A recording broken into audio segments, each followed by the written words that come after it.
It looks like the campaign strategy of Republican candidates for multiple years now is finally gonna have to change. And that strategy, of course, is trans, 24/7, floor to ceiling. We will talk about only one thing, and that is how there is a trans person behind you right now.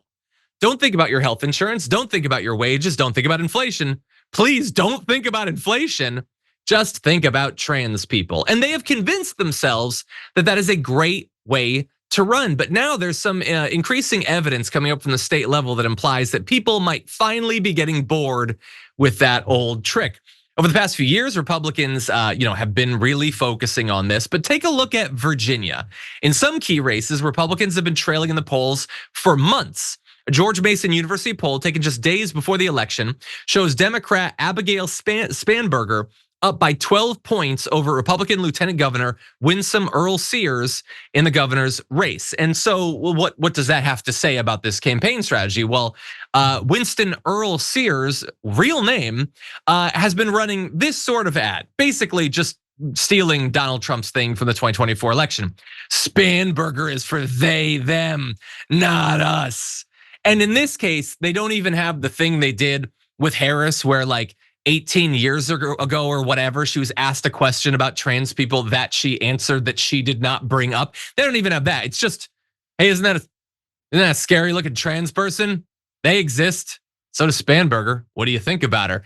And so that's how he's been running. And yet he's losing by 12 points. Now, obviously on the other side, Abigail Spanberger has just been running ads talking constantly about how awesome trans people are and how they should have all of your rights and get all of your money. No, of course she didn't do that. She's doing what they always do, which is to a greater or lesser extent in terms of policy that I might approve of, talking about the economy. Like the actual things that affect people. Trans people generally are not front of mind for most voters. They deserve respect. They deserve protection from the ongoing crusade and campaign of the right, but they're not generally the thing that people focus on the most. And that's not my speculation. Look at the actual polling here on the most important issues in Virginia. You can see that transgender issues are very important to 27% of the population.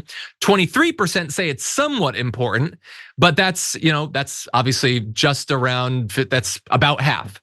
You look at any of these other issues and housing affordability, 64%. So more people think it's very important than think transgender issues are important at all. The economy is at 79%, very important.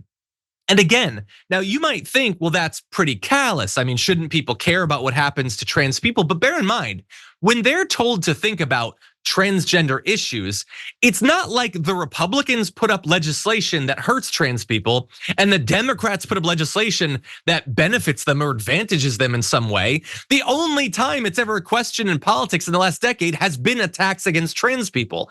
And so people not focusing on that is actually a good thing. And the thing is, like a lot of Democrats, I think, will take from this, oh, good, let's not focus as much on transgender issues or identity politics. But I want to be very clear, and I understand, maybe I'm in a bubble, feel free to pop it if I am. What Democrat has focused on any of these issues in years and years and years? Did Harris? Was Harris just running constant ads about the LGBTQ population or about race or about women? No, not at all. And they don't at the state level either. The Republicans focus on this stuff and their goal is to pitch the Democrats as extreme on these issues, but the Democrats are not bringing up literally any of this stuff. And so regardless of what you think of it in terms of a campaign strategy, understand how utterly dishonest the narrative about how the two sides campaign has been.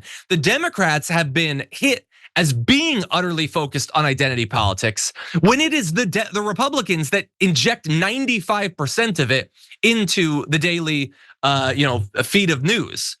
Now that doesn't mean, by the way, that these Democrats have historically been running on good stuff. Generally, they run on very little or just attacking the right or basically a continuation of the status quo.